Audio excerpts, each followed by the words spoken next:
Hello there, Ian from Eurogamer here.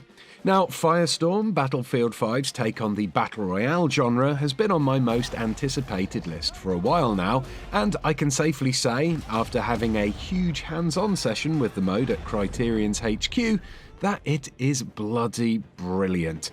I absolutely loved it, and honestly, I'm not just saying that because my team won a match. Oh, I see it! Oh yeah! Yeah! Hey. Woo! Nice one, guys. Finally! Yes!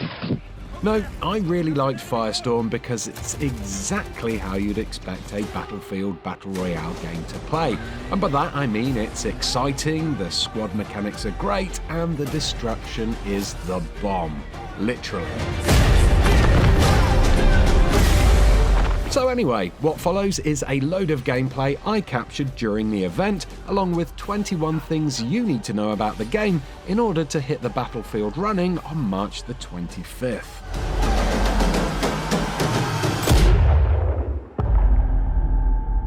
Let's start off by talking about Battlefield V's Class System. At the start of each match, you get the chance to choose what class you'd like to play as, but because Firestorm is an equal playing field, all traits and character progression are disabled, so you'll have to say goodbye to those favourite class perks from the main game that you've grown to know and love. The only reason for picking your favourite class in Firestorm then is to do with how you want your character to look.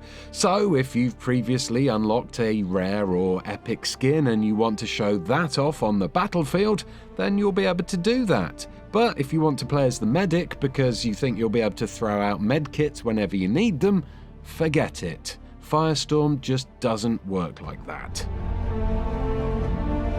So, you've picked your character, now what? Well, like in most traditional Battle Royale games, players spawn in a lobby of sorts while the game gathers everyone together. In Firestorm, this lobby takes the form of an aircraft hangar. All 64 players in the game are spawned across 4 identical hangars, so that means there's 21 combatants in each. The hangar itself is pretty large, with cell-like rooms located in corridors on either side of it. There's not a huge amount to do in these hangars though. There are some guns to pick up and shoot so you can practice your aim, or you could indulge in a spot of artwork on one of the many walls, or maybe, if you're feeling really frisky, you could indulge in a lovely family-friendly game of Human Centipede or something. Apart from that though, it's just a nice place to gather and formulate plans with your teammates before the game starts, if you're playing in duos or squads that is. Now, I was also told that there was some kind of story or secret that could be uncovered if you look hard enough in these hangars, but I couldn't find anything that seemed out of the ordinary. One thing's for sure though, shooting all the cans does absolutely nothing, and neither does stabbing this tyre, so don't bother wasting your time trying those out. One of the first things you'll notice when the match starts is just how big Firestorm's map Halvoy actually is.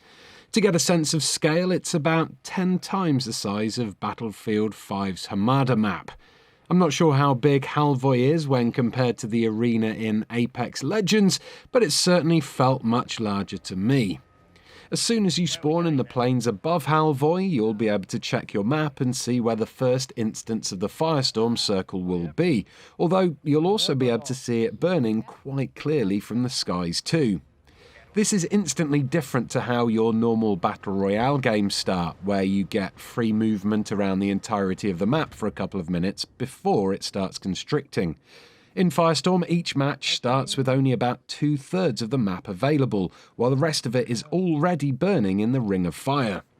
Thanks to the random placement of the circle, those 2/3 are always different every game, but this smaller area does make it much harder to find a landing site away from other combatants, so the early game is often quite violent and messy. There's another squad there as well. What about these little huts over here? Upstead also has another squad. Oh god. Oh, nice. It's also worth quickly pointing out that there's a few different biomes in Halvoy too, so in some of the higher points in the map you might be fighting in the snow, whereas in lowland areas and places near the water the weather should be pretty clear and bright. One behind this wall.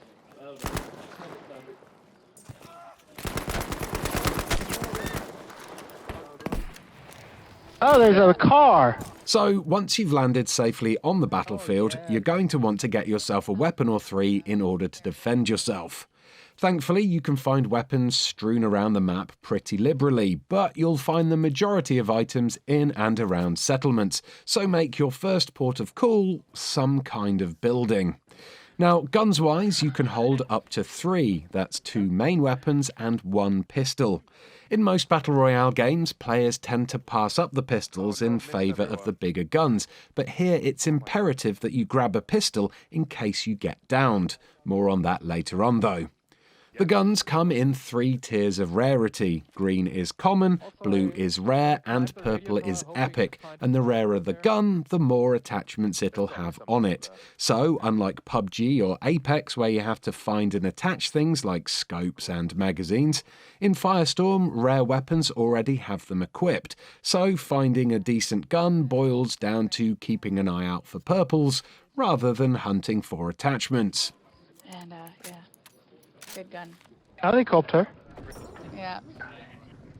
Oh god. Other items in the game, such as the bags and the armour, also come in varying levels of rarity too. Bags come in small, medium and large size, but they only affect how many gadgets you can carry and not the amount of ammo you can carry. The amount of ammo you can carry for each gun stays constant no matter what bag you're carrying, but with a larger bag you will have room for more things like explosives, armour plating, medkits and supply drops. Armour comes in 3 tiers as well and can be repaired at any point with armour plating, which you need to loot from the floor when you spot it. Each player starts with common armour, which gives you 1 slot of protection, but you'll need to find and equip armour plating first in order to get that damage reduction bonus. Find rare or epic armour, however, and you'll be given 2 and 3 plating slots respectively, which will be automatically filled when you first pick that armour up. Then, if you take damage, you can repair each slot individually with armour plates. So, if you're familiar with how you can recover shield energy a slot at a time in Apex with the shield cells, you should be able to get your head around Firestorm's armour plating pretty quickly. Those warehouses might be good. There's a helicopter. Ammo for your weapons does not have a rarity scale, however it is colour-coded and marked with symbols so you can spot what ammo is what at a glance. It'll take a little while to learn these things off by heart, but it's not too hard to understand once you recognise the colours and symbols. For instance, here we can see SMG ammo is in a blue box with a 4 diagonal bullet symbol, while rifle ammo is in a red and yellow box marked with 2 vertical bullets. Numbers by the corresponding symbols in your inventory show you how much ammo of each type you are holding at that time. They can be opened and they'll give you... While we're on the subject of delicious, lovely loot, the following few points will tell you where to find the best stuff to schnaffle, starting with safes. Safes are basically like your supply crates in Apex Legends or the chests in Fortnite, except without the sparkly noises they make. Safes will often have at least 1 high-tier weapon hidden within, but they take quite a long time to crack, so it's worth having someone watching your back when you try to open one. Yeah, that's right. Just like other Battle Royale games, occasionally a plane will fly over the safe zone and drop in supplies. In Firestorm, these supplies are marked by green smoke, so you want to get to them and open them ASAP if you want to schnaffle the juicy innards before anyone else. I know. Ian, on your right, by the red house. Yeah. If you manage to find a flare gun on the map, you can also call in vehicle supply drops by firing the flare at the floor or into the air. After a short while, a vehicle will then drop in on a parachute, which will hopefully give you a huge tactical advantage. The cool thing about this is that you can call in vehicles at any point in the game, even, as you can see in this clip, right at the end of a match when only 2 teams are still alive. Please! No! If you fancy getting your hands on a substantial amount of loot, you'll want to watch out for these balloons which mark resupply points. The resupply points act a bit like control points in standard Battlefield, and once the balloons start to rise into the air, that means they're available for capture. Once this happens, all you have to do is stand in close proximity to the supply point until you capture it. When that happens, the loot crates around the base will open up, dispensing lovely loot onto the ground. Unfortunately, it takes about a minute to capture these points, and other players in close proximity will get notifications that a nearby control point is being captured. This means you really need to keep your wits about you if you're planning on raiding one of these points, because they'll attract players like flies to dog dirt. Okay. Yeah, Okay. grab it. The final place to score cool loot are called vehicle breakout bunkers. You can tell you're close to one of these thanks to the distinctive double doors set into the side of a hill. These breakout bunkers are always in the same location every match, and they need 2 players to turn 2 wheels simultaneously in order to open them as fast as possible. Inside these breakout bunkers, you'll often find a tank which can decimate your opposition, but chances are there'll also be a safe and some high-tier loot hidden inside them too. Trouble is, as these bunkers are always in the same place every match, it's not going to take too long for players to memorise their locations, which is going to make them very dangerous places to hang about in indeed. I can hear a vehicle coming, so how about we jump in the tank? There's someone here? Oh, I got shot down again. You know those death crates you get in Battle Royale games like Apex or PUBG, where you kill someone and then their crate pops out and you can have a little fiddle about inside it? Well, you don't get those in Firestorm. Instead, if an enemy dies, all their loot appears on the floor, ripe for the yoinking, much in the same way as it does in Fortnite or H1Z1. This is a nice, easy way to see what loot is up for grabs at a glance, but I did find it very easy to accidentally pick up the wrong gun in the scrabble for loot, so do watch out for that, especially when you're learning the ropes of the game. Crawling down towards squad leader, I'm just behind you. Oh, yeah.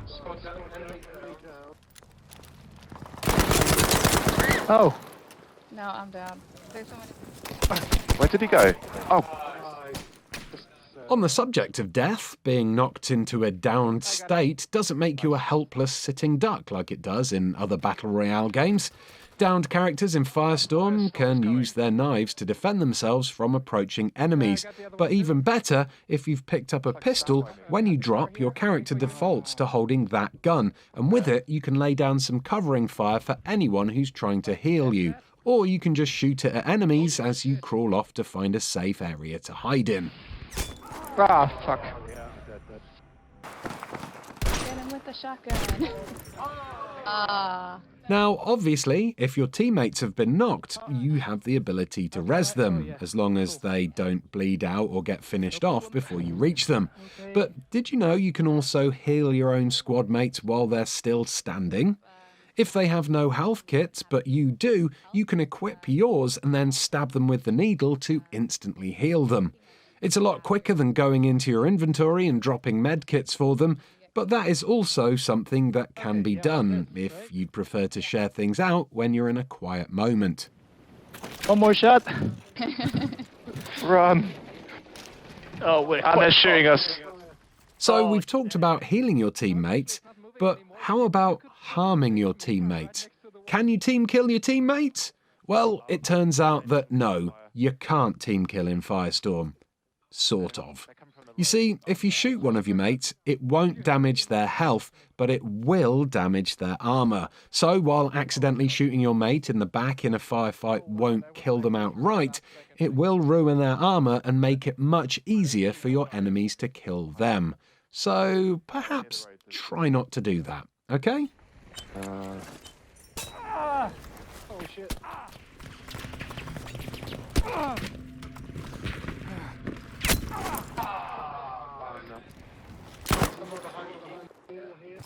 Right, what else is there to talk about? How about the pinging system?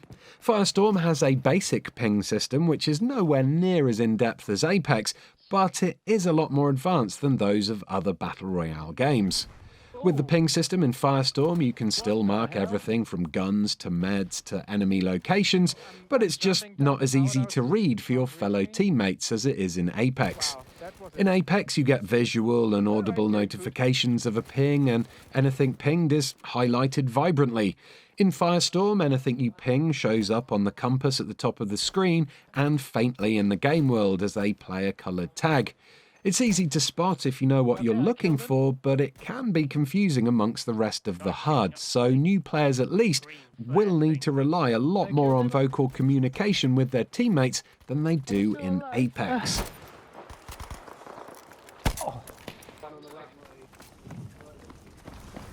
I think.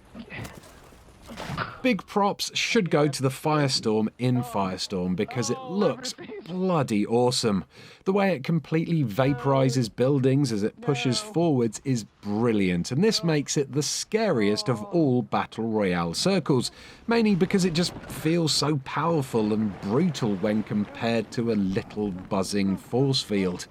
When you're caught inside the Firestorm, it's like being in hell on earth. Everything around you is burning, including you, and it takes quite a toll on your health, even in the early rounds. You can use medkits to help you push through the pain and regain some health as you try to escape the flames, but you really don't want to stay in the Firestorm for too long if you can help it.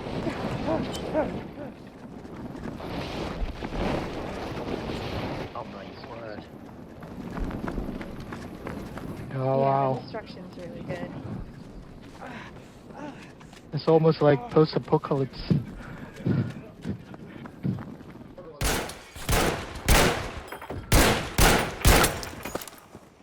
He has no armor. Oh, nice. Yeah. The Firestorm isn't the only thing in the game that can bring down houses. You can too, thanks to the signature Battlefield destruction tech that features here. I had an amazing moment in my hands-on with the game where I was taking cover with my teammates in a house, sniping at fools with an epic weapon, when all of a sudden the entire front wall of the building disappeared in front of me. RPGs continued to hammer the house and we had to bail out while the whole thing crumbled around us.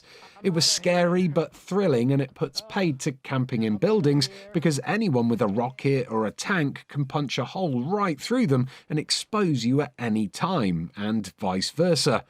Honestly, this destruction is one of the best things about Firestorm, and it's going to set it apart from the competition and create some incredibly memorable matches. Yeah, they're behind this wall.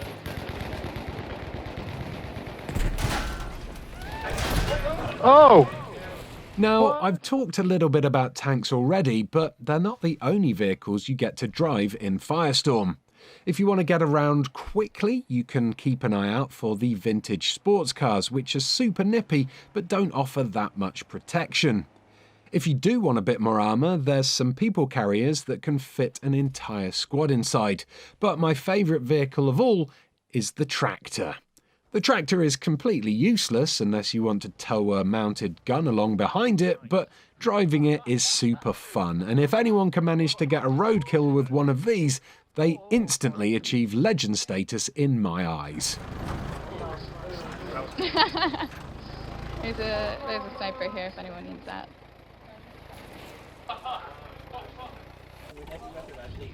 Okay. But, A little bit of a learning curve to drive. okay. Oh! The final point I need to make here is that there are helicopters in Firestorm, but they have what can only be described as a little bit of a learning curve. I am so sorry. That learning curve was so Yeah, it's so a steep. If you're planning on playing Firestorm with some mates and you see a helicopter, make sure the person flying that helicopter has had some practice before they do it, because I saw novice teammates come a cropper 3 times thanks to helicopter fails. So if you don't know how to fly a helicopter, just stay away, because I guarantee you it won't end well for anyone. Except for maybe the people who are not on your team, I guess. Shot at. I'm down. So that was that. Take them all out!